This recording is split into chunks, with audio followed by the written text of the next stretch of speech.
arregladas y vamos a arrancar. Vamos de nuevo. En la clase anterior vimos organización, conducción y el encuadramiento de la masa popular, conformando el movimiento nacional peronista. Ahora, la gran pregunta, todo el mundo habla de conducción, hemos escuchado mucho conducción, hemos tratado mucho el tema de la conducción acá, pero yo lo que quiero hacer con esta clase es un paralelo en cómo Perón conducía un movimiento nacional, ¿sí? con, tres, eh, con tres ramas. Una rama política, masculina, femenina, con una rama sindical, el movimiento obrero organizado, y una rama juvenil. Cómo Joraca, el general Perón, conducía al movimiento nacional y a las ramas del movimiento nacional desde España, desde 15.000 kilómetros de distancia, hacia la conducción estratégica. Ahora, ¿cómo puede ser que conduzca una persona que esté en otro continente? ¿Cómo es el tema de la conducción estratégica, del tema de la conducción táctica y el tema esencial de todo esto, que es el factor común? ¿Qué es la conducción? ¿Sí? Entonces vamos a tratar de amalgamar esos tres conceptos y yo lo que quiero llevarlo primero para hacer un análisis de nuestra realidad nacional hoy en día, de cómo está bastante anarquizado el movimiento nacional, ¿sí? Está el movimiento, está anarquizado, las ramas están descontroladas, no hay una conducción estratégica y eso lleva a una anarquía. ¿Por qué está la anarquía? Porque no está el factor vertebrante de la doctrina, porque no está el factor vertebrante de los 20 principios, nuestras 20 verdades, que generan lo básico de la organización espiritual, que es la unidad de concepción. Sin unidad de concepción no hay unidad de acción. Entonces, si no hay una concepción centralizada en lo estratégico, en la acción, cada rama del movimiento hace lo que se le cante las borlas, ¿sí? Ahora, quiero hacer un paralelo entre lo que es el movimiento nacional y lo que puede ser una organización de base a la cual nosotros intentamos crear o somos parte de esa organización de base, que los principios de las organizaciones humanas, políticas, pequeñas, como un grupo militante o un movimiento nacional, los principios son los mismos. Ahora, en el movimiento nacional existe una infinidad de complejidades, ¿sí? Que son menores en las organizaciones políticas o en las mismas organizaciones sindicales, ¿sí? Que son de menor tamaño. Pero todos los problemas son los mismos, porque hay seres humanos. Ahora, a mayor cantidad de seres humanos, más quilombos hay. Pero en esencia, los principios de la organización y los principios de la conducción son los mismos para conducir un movimiento nacional como para conducir una organización de base militante. Así que no quiero que se encajonen cuando acabamos a hablar de comandos estratégicos, de consejo superior, de comandos tácticos, pero quiero que hagan un esfuerzo para verlo en las organizaciones militantes, en las organizaciones sindicales, y que vean que cuando Perón hace hincapié en los principios, ¿sí? Y cuando da esos conceptos nucleares de la conducción, Tali, Leandro, ¿cómo andan? Rodrigo, ¿cómo andás? Cuando Perón hace hincapié en los principios fundamentales de la conducción y de la organización, lo lleven a nivel nacional con la cuestión movimentista, popular, y también lo lleven a una organización sindical o una organización política de base. ¿Sí? Vean que el funcionamiento de estos principios, por ser principios y por ser verdades, funcionan a nivel nacional como a nivel local. Luego, entonces, Perón, en su concepción de conducción y organización, lo primero que nos remarca es formarse, formarse. Entonces, en la primera frase, que yo la puse en el principio de este video, nos dice el general. Es decir, la juventud debe saber que para poder conducir han de prepararse en esto. En esto, la conducción por amateur no suele ser proficua en éxitos. Vamos de nuevo. Si queremos conducir, si queremos organizar, porque conducir no es solo dar directivas. Cuando hablamos de conducir, es también organizar. No dar órdenes ni hacer planes, es también organizar. Y conducir es organizar las mentes de las personas, los corazones de las personas, para que en la acción actúen de un modo armónico, siguiendo un objetivo, ¿sí? Que es el objetivo de la organización. Robo, ¿cómo andan? ¿Cómo andás? Es seguir el objetivo de la organización. Ahí está, unidad de concepción para la unidad de acción.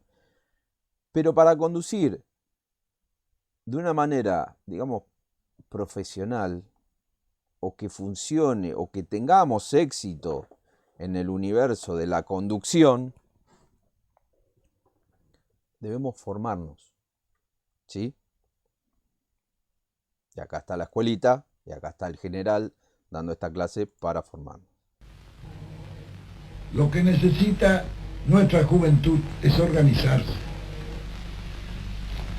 En otras palabras, las masas no valen ni por el número ni la capacidad de sus componentes.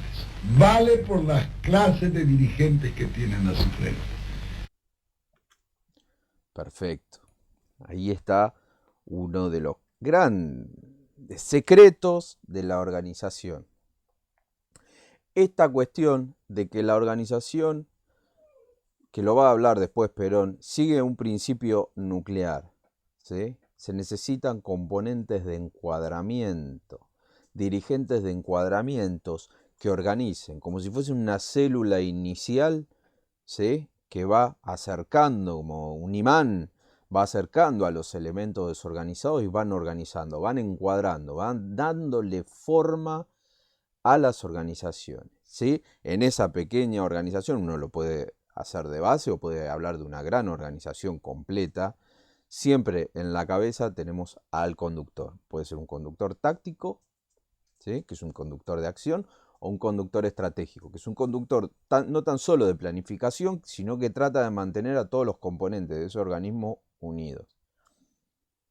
Estrategia, táctica. Entonces, hay que formarse. ¿Para qué? Para aprender a organizar, para aprender a conducir, para aprender a actuar. Seguimos. Entonces, hablamos de ese principio nuclear.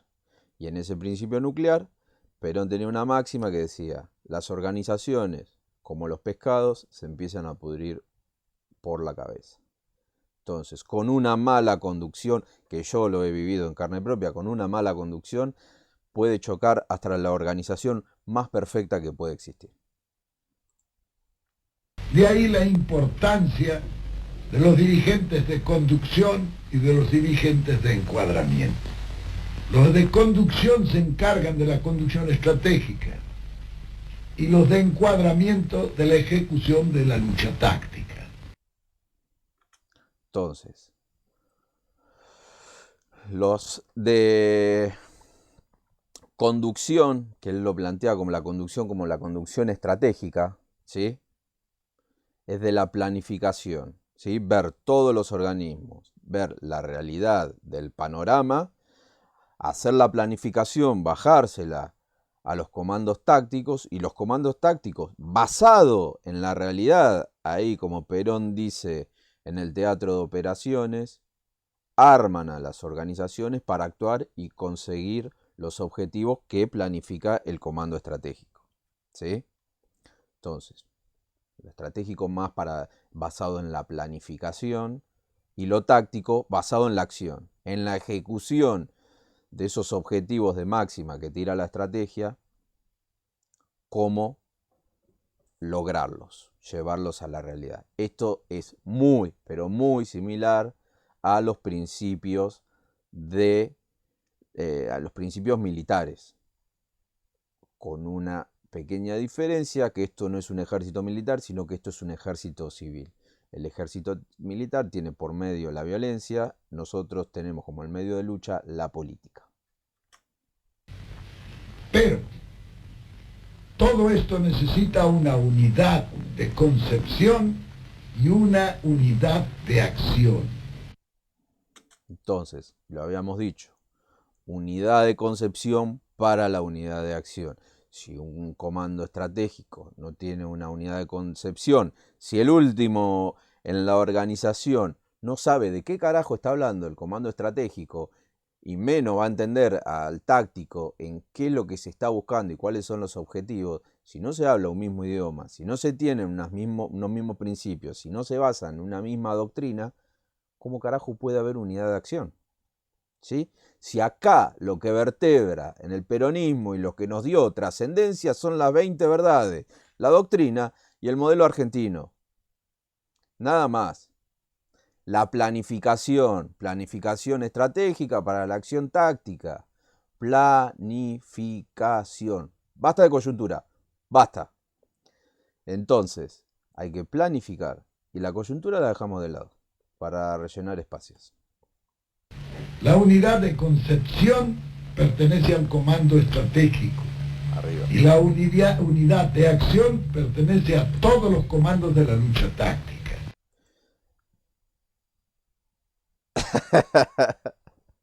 Sí, se me va a salir la correa porque es lo que falta. Es lo que falta. Es el gran problema del movimiento nacional. Es el gran problema del peronismo. Es el gran problema de la Argentina. No hay doctrina, no hay principios, no hay unidad de concepción. Entonces cualquiera viene y dice que somos cualquier cosa. Que somos liberales, que somos marxistas, que somos cualquier cosa. Y no, tenemos un ideario vertebrante que es el del justicialismo. Si no, nos hubiésemos puesto otro nombre. No sé, Partido Socialista o nos hubiésemos adosado al radicalismo. Nosotros tenemos nuestra propia concepción de las cosas, somos tercera posición. Entonces, ya me olvidé de lo que dijo, pero bueno, vamos a ir. Así debe ser desde un punto de vista estratégica y los de encuadramiento de la ejecución de la lucha táctica. Pero todo esto necesita una unidad de concepción y una unidad de acción. La unidad de concepción pertenece al comando estratégico y la unidad de acción pertenece a todos los comandos de la lucha táctica. Bueno, en ese caso el comando estratégico lo conformaba. Doy este ejemplo para que tomen dimensión de cómo era la organización basada en la concepción de Perón. Perón, desde España, era el conductor estratégico, pero tenía un consejo superior estratégico, que él no decía quiénes lo conformaban para que no los ataquen en la Argentina. Entonces, cuando iba a tomar grandes lineamientos estratégicos para el movimiento, los llamaba, los consultaba, tomaba la decisión y ahí llamaba a su delegado, que fue Cook, después estuvo Cámpora,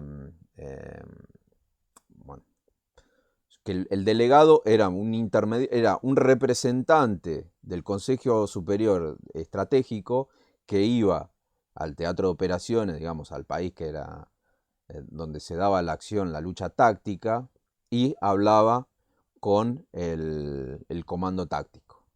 ¿Sí? Los delegados de Perón eran representantes del comando superior. Así estaba conformado. Nosotros lo podemos llevar a una organización de base todo esto, ¿no? Así debe ser, desde un punto de vista ideal, la organización de la fuerza. efectivamente estamos hablando desde un punto de vista ideal, ¿no? Esto es una cuestión esquemática, después la realidad es áspera a la hora de organizar. Pero bueno, si tenemos una buena formación, si sabemos los principios de la organización, si sabemos los principios de la conducción, si tenemos un poco de experiencia, se nos va a hacer muchísimo más fácil la conducción y la organización, en cualquier nivel. Indudablemente que de la clase de conductor que se tenga depende en gran medida el éxito a que debe aspirarse.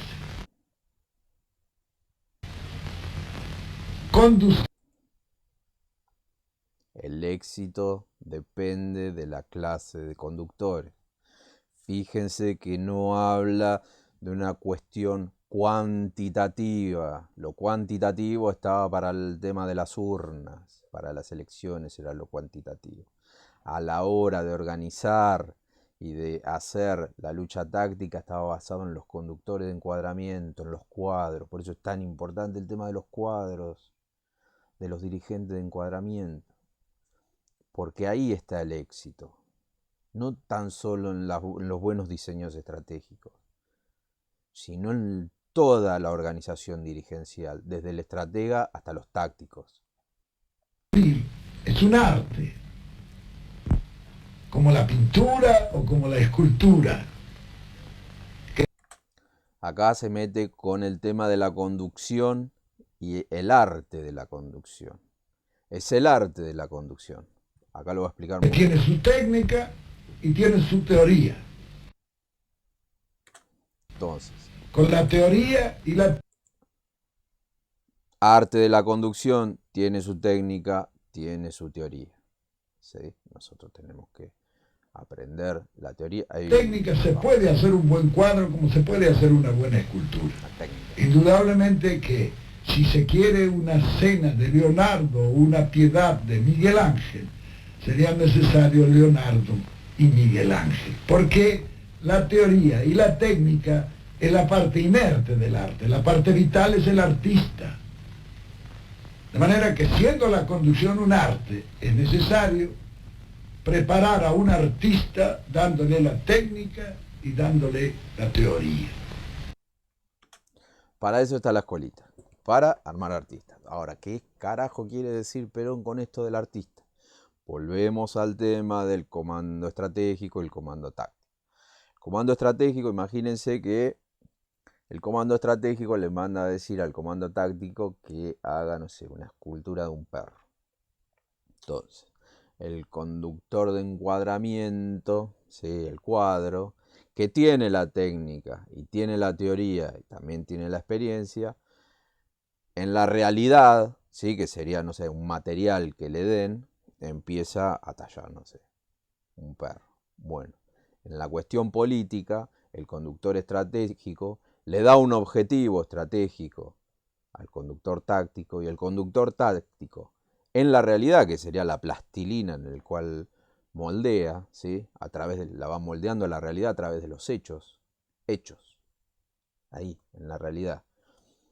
Entonces, con su herramienta o su instrumento, que es la organización, es la herramienta del conductor para generar hechos y para transformar la realidad. Pero ahora, el conductor estratégico no le dice, tenés que hacer esto, así, así, no le da una receta para hacer una torta. Le da lineamientos, le da objetivos. Dice, por acá, por asado, por asá, porque tenemos que buscar esto. Y ahí el táctico en la realidad, ¿sí? En el teatro de operaciones, observa la realidad basado en su teoría, basado en su técnica y basado en su herramienta, que es la organización política, actúa. La conducción política obedece a las mismas leyes que las demás artes, como consecuencia de que es también un arte. El conductor, y esto lo digo yo con gran conocimiento de causa, porque yo políticamente soy un aficionado. Políticamente era un aficionado. Él no era político, él era un conductor, un profesional de la conducción.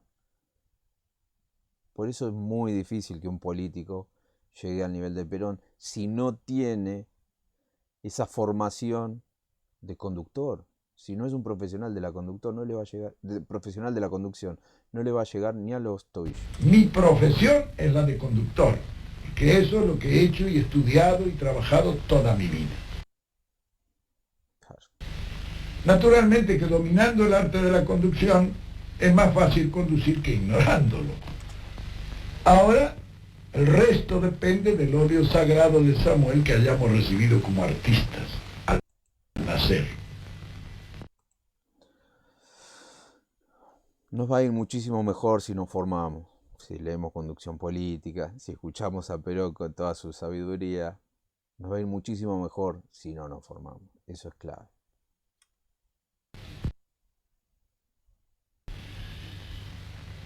Conducir no es, como muchos creen, mandar. Conducir es distinto a mandar. Mandar es obligar. Conducir es persuadir. Y al hombre siempre es mejor persuadirle que obligarle. En la conducción política esta es una regla que no se puede romper en ningún caso.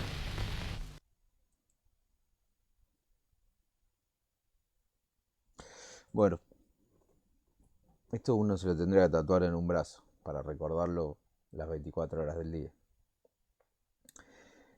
Esto no es un ejército militar en el cual esa disciplina castrista es esencial. Acá es una cuestión voluntaria. Acá se convence. ¿Cómo se convence? Ahí estaban hablando del tema del adoctrinamiento. ¿Cómo se convence? Adoctrinando, convenciendo a las personas de que entiendan la doctrina y que después la sientan. ¿Sí? Eso es la base esencial para una unidad de acción.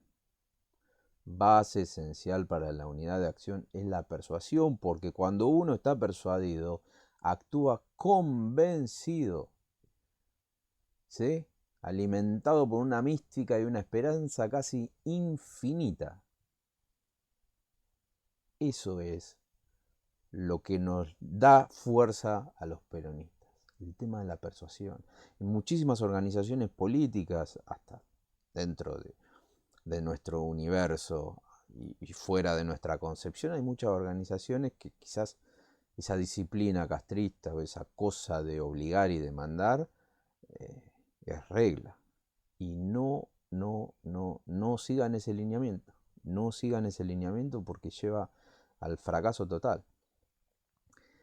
Acá la cuestión es persuadir, convencer al conducido, porque de ahí también nace la disciplina.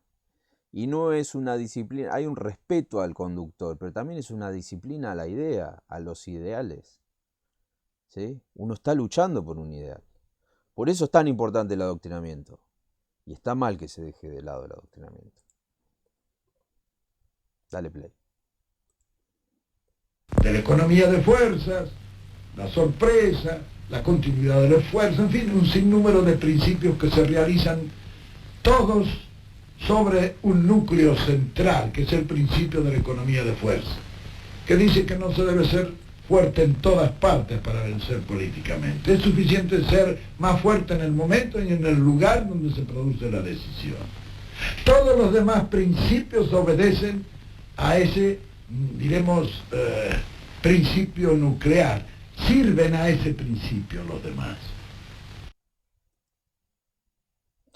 Bueno, a veces lo podemos ver en las acciones de gobierno. Si vas a hacer una acción de gobierno, dan el clavo. No la cagues. Pues si no vas desgastando. Lo mismo con una decisión, con una acción de una organización militante. No puedes hacer 1.000 millones de acciones. Hacé pocas acciones, pero que sean contundentes y que sirvan. Y que convenzan también a los conducidos. ¿Sí? Porque si no, al actuar mucho, se va desgastando. No somos máquinas con una energía infinita. Nos vamos desgastando. Entonces, hay que utilizar toda la energía del dispositivo para actuar en el momento justo e indicado. que determine la lucha o que dé un golpe importante. ¿Sí? Economía de fuerzas. Porque en esto parece que como en la organización de todas las cosas es nuclear. En la organización de todas las cosas es nuclear. Es nuclear la organización del microcosmos. Y es también nuclear la organización del macrocosmos. Bueno, en esto hay una similitud. Bueno, acá hace referencia a una cuestión de principios del universo. Desde que nosotros somos como los seres humanos, somos como un resumen del universo cuando habla del microcosmos. Bueno, es una profundidad filosófica, pero lo que tenemos que rescatar que dice que toda la organización es nuclear. ¿Sí? Cuando hablamos de los dirigentes de encuadramiento, son esos núcleos de organización, encuadramiento, esos dirigentes que te organizan la masa, no tan solo te la adoctrinan, sino que te la forman y después también te la lleva a la acción. ¿Sí? Pero sin esos cuadros no hay éxito en la acción, muchísimo menos si hay un conductor estratégico con mala visión, con mala perspectiva y mala visión de las cosas. La técnica de la conducción, bueno, la técnica tiene unas variantes tremendas que se adquieren mediante el estudio, pero también mediante la práctica. La práctica. Un ejemplo suele aclararlo todo, como decía Napoleón. Por ejemplo, yo en la conducción, la técnica que he empleado ha sido simple. Jamás en la conducción política hay que obligar a nadie. Hay que persuadir a todo el que se puede, para que hagan las cosas sin forzar los acontecimientos. Es decir, cuando yo quería que se hiciera una cosa, ya me ocupaba yo de que un tercero lo tomara y me vinieran a consultar. A mí, se puede hacer esto muy bien. Ya era la idea inicialmente mía. Pero claro, en esto satisfacía muchas ambiciones, muchos deseos. Fíjense la cuestión psicológica en la organización, ¿no? Cuando Perón habla de la organización, dice que las diferentes organizaciones no son unidades políticas, son unidades humanísticas. Fíjense cómo le da el valor al ser humano dentro de la organización. No es andar y hacer esto. También trata de que cada uno aporte de lo suyo y quede satisfecho con su accionar. ¿Sí? Fíjense con el tema de las ambiciones, hay cuestiones humanas muy profundas, hay que también tener muchísimo en cuenta la cuestión psicológica de cada integrante de la organización. Y eso también va muy de la mano con el tema de la información, del cómo se transfiere la información. Ahí hay algo muy importante, muy importante. Por eso una organización tiene que ser simple, todos la tienen que comprender, tiene que ser objetiva, los objetivos tienen que ser clarísimos, desde el primero hasta el último tienen que saber cuáles son los objetivos de la organización, simple, objetiva, estable, no la podemos andar modificando todos los días, tiene que tener una estabilidad. Todos los seres humanos buscamos un poco de estabilidad, ¿no? Y perfectibilidad que se vaya organizando y vaya mejorando con el tiempo. Siempre he pensado en este tipo de técnica de la conducción. Yo digo siempre que si Dios bajara todos los días a la tierra a resolver el problema planteado entre los hombres, ya le habríamos perdido el respeto. Y no habría faltado un tonto que quisiera reemplazarlo a Dios, porque el hombre es así. Entonces, hay que copiar en esto a la naturaleza, que es en la naturaleza donde está inspirada esa técnica. Lo demás, bueno, lo demás, Él saca la cosa de la naturaleza, ¿sí? Esas verdades que están ahí evidentes en la realidad. Y a través de todo el análisis y toda la concepción obtiene esos principios, brotan esos principios de la organización.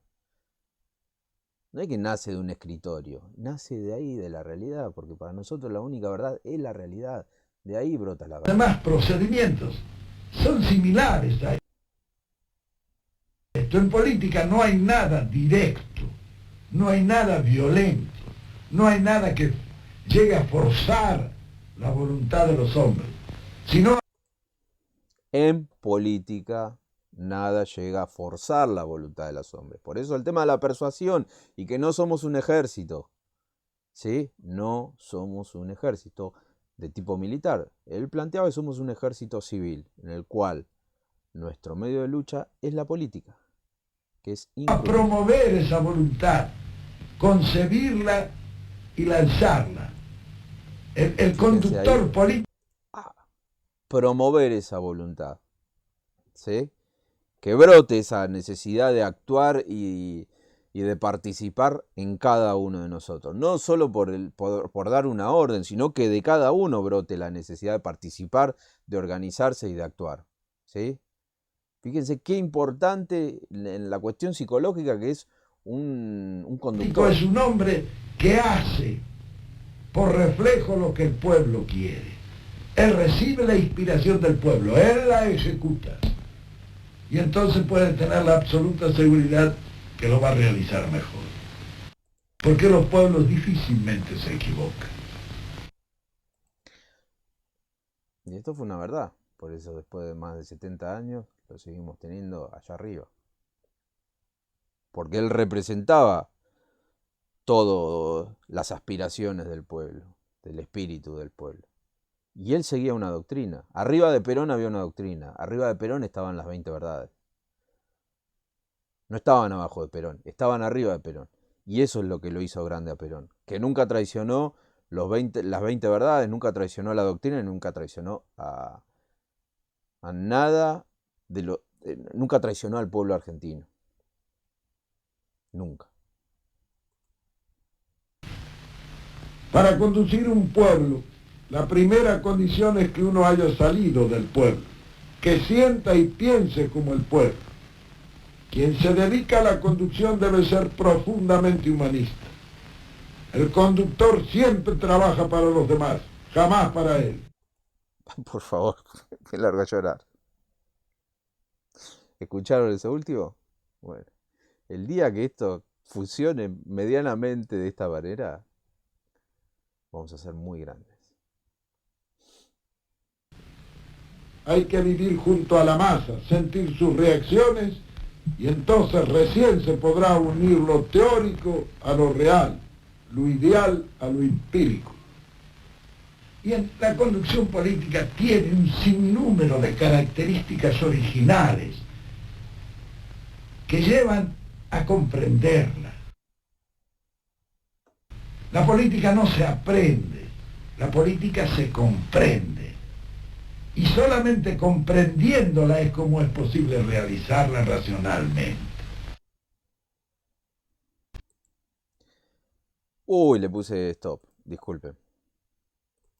No, no, no, no, no, no, no. A ver. Empírico. Ahí está. Y solamente comprendiéndola es como es posible realizarla racionalmente. ¿Sí? Comprensión, no se aprende. Esto no es científico, esto no hay leyes. ¿Sí? No es una cuestión científica. Es comprender, es ver la realidad y la realidad es mutable, es cambiante. Nosotros la tenemos que ver, la tenemos que analizar y la tenemos que comprender en profundidad. Nosotros tenemos esa formación, esa técnica, ese arte y tenemos esos principios para obtener de la realidad toda la información necesaria para actuar con éxito. Decía el mariscal de Sajonia que él tenía una mula que lo había acompañado en más de 10 campañas. Pero decía también la pobre mula no sabe todavía nada de estrategia. Lo peor es que él pensaba que muchos de los generales que también lo habían acompañado sabían lo mismo que la mula. Con la política pasa más o menos lo mismo. Hay hombres que toda su vida han hecho la política, pero nunca la han comprendido. Y otros que sin haberla hecho, la han comprendido. El éxito será siempre para este que la haya comprendido. Claro. El éxito es para el que la comprende, no para que la aprende. Comprendido, no para el otro que pretendió aprenderla. Porque la política es una sucesión de hechos concretos, en cada uno de los cuales las circunstancias Sucesión de hechos concretos, sucesión de hechos varían concretos. diametralmente. Varía. Hay cosas que son semejantes, ¿sí?, que pueden dar inspiración, pero igual no hay nada. De manera que la experiencia está en comprender la política para ser más sabio en todas las ocasiones y no pretender aprenderla, porque sabemos que la sucesión de hechos concretos y diferentes no dan enseñanza para ninguna ejecución en el futuro. Es un arte, por eso habla de arte. ¿Sí? Entonces nosotros tenemos que ser creadores. Cada vez que estamos frente a una realidad, es una realidad nueva, que tiene esencias. Nosotros podemos ver patrones, pero no es la misma situación. No podemos aplicar un molde pasado al presente, ¿sí? Como si fuese algo científico, ¿sí? Como algunas concepciones lo querían todo bajar a grandes leyes científicas. No, no, esto es un arte. Existen principios que viven en la realidad. ¿Sí? Nosotros tenemos que comprender la realidad, ver con mucho sentido común para analizarla y después para actuar, ¿no? Es decir, la juventud debe saber que para poder conducir han de prepararse en esto. En esto, la conducción por amateur no suele ser proficua en éxitos. Es necesario dominar este arte. El que quiera ser dirigente y no domine el arte de la conducción, y bueno, no va a llegar nunca lejos. Lo dijo Perón, no lo dije yo. Por eso es difícil encontrar hombres que sean capaces en la conducción, porque esto no se aprende de otra manera que sometiéndose a una disciplina científica que dé los grandes conocimientos necesarios para abarcar el panorama. Abarcarlo al panorama,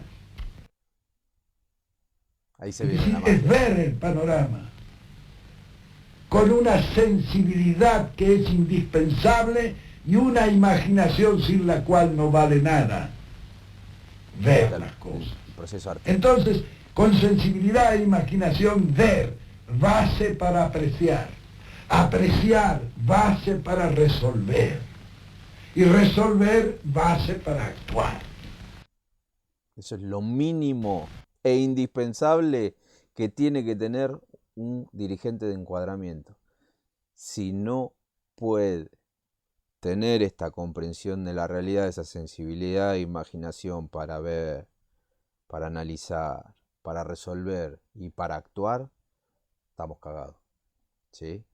Ahí da muchas vueltas la cuestión del sentido común, ¿sí? De analizar la realidad y darle en el clavo. El deber de vencer es indispensable en la conducción. Aquel conductor que no sienta el deber de vencer difícilmente va a vencer en cualquier acción. El que quiere conducir con éxito tiene que exponerse. Ahí está.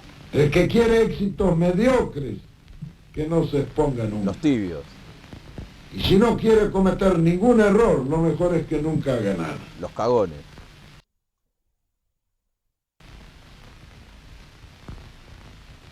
¿Cuál es la misión de la conducción estratégica y cuál es de la conducción táctica? ¿Y cómo se articula en general? Bueno, eso es muy claro. Lo estratégico toma el conjunto de las operaciones. Yo en este momento soy el conductor estratégico. Tengo 4 misiones. Mantener la unidad del movimiento. Mantener la unidad de doctrina. Unidad de concepción, unidad de doctrina. A encargarme de las relaciones internacionales y revisar las grandes decisiones tácticas que puedan tener influencia. Eso es un conductor estratégico. Las cuatro cosas que tiene que seguir un conductor estratégico. El comando estratégico maneja el conjunto, sin detallar. La conducción táctica maneja la lucha en el teatro de operaciones. Por eso yo puedo ser el conductor estratégico a 15.000 kilómetros, no podría ser el conductor táctico. El conductor táctico es el Consejo Superior que está allá, dirigiendo el conjunto de las operaciones de la lucha en el propio teatro de operaciones. Y él debe de estar conectado con todas las fuerzas que accionan en cualquiera de los lugares y en cualquiera de las formas que esa acción táctica se realiza. Habla Consejo Superior, como el comando táctico, y Comando Superior, como el comando estratégico. Consejo, comando. Táctica es la lucha directa. Ahí. Estrategia es la conducción de conjunto. La lucha electoral es La táctica genera hechos. Sí, está ahí en la realidad. táctica o estratégica. Bueno, la lucha electoral es táctica. Ahora la orientación de eso lo da la estrategia. No se puede decir cuándo termina la estrategia y cuándo termina la táctica. Están ensambladas unas con otras. Claro. Y muchas veces, si no hay tiempo y es necesario, la conducción táctica toma una medida estratégica, la consulta después con el comando. Actúa a través de las directivas que él recibe del comando estratégico. Comando. Pero él actúa, él es el ejecutor de las decisiones estratégicas. Claro. El ejecutor en el teatro de operaciones, donde no está el conductor estratégico. Al mismo tiempo hay varios encuadramientos tácticos, digamos. Sí, hay varios. Puede haber un comando general para manejar todo cuando es posible. Pero si no es posible, ya hay varios comandos tácticos que actúan por cuerdas separadas. ¿Por qué? Fíjense cómo plantea eso de la autoorganización y la autoconducción de las diferentes células del organismo. Porque dice que si en la lucha táctica no puede existir un consejo que organice la lucha táctica, las diferentes ramas que están dentro de la lucha táctica se pueden autoconducir. Fíjense qué impresionante la capacidad. Esto, al ser un arte, la conducción, hasta se pueden autoconducir desde lo táctico y tratar de conciliar y de armonizar con las diferentes cuerdas, como le dice él, de lo táctico, siempre charlando con el comando superior. Fíjense qué dúctil que es organizando al movimiento nacional. No es que es un esquema rígido. La realidad, que cuando se nos impone la realidad, nosotros nos acomodamos y actuamos en consecuencia. Es indudable que la articulación, tanto del dispositivo estratégico como del dispositivo táctico, Ya terminamos. trae en algunos sectores un cierto grado de confusión, porque no todos pueden comprender y conocer lo que está realizando a su lado. Lo que indica que cuando uno está en una lucha de esta naturaleza y está conducido en una lucha de conjunto, cada uno debe mirar al frente, no mirar al costado, ¿sabe? El compañero está también en una tarea y en una acción. ¿Cuáles son las fuerzas que en este momento, por ejemplo, están en acción? Hay fuerzas sociales, fuerzas económicas y fuerzas políticas. Cada una de ellas tiene una misión. Están coordinadas y están conducidas. Están coordinadas, porque también al comando táctico le decía consejo coordinador. Tan coordinadas que es ese Consejo Superior Peronista. Es el que organiza la lucha táctica, digamos, el que conduce la lucha táctica. ¿Sí? Fíjense cómo le va cambiando, variando los nombres. Eso es lo que da el dispositivo. El dispositivo aquí no es esquemático, los dispositivos políticos son de acuerdo a las circunstancias. ¿Ven? Ahí, el tema de la ductilidad, ahí está la ductilidad. No son rígidos, se adaptan a las circunstancias, eso es lo que tiene el peronismo, se adapta a la realidad. ¿Cómo surgen las articulaciones? Claro. La sabiduría está en poderlas encaminar coordinadamente hacia un objetivo y una acción común. Bueno, y ahí termina esta clase de hoy, y que ahí está la clave: coordinar, conducir y llevar a una acción común, a un objetivo común. ¿Sí? Fíjense, esto duró Este tramo de video dura 13-14 minutos. Fíjense la sabiduría que emana en cada frase, en cada párrafo. Es una locura. Y yo bastante que me contuve para hablar, así no. Ahora quedan 2 minutos. Pero es una sabiduría infinita que vamos a seguir analizando videos de Perón más adelante. Así que bueno, espero que les haya gustado y nos estamos viendo la próxima.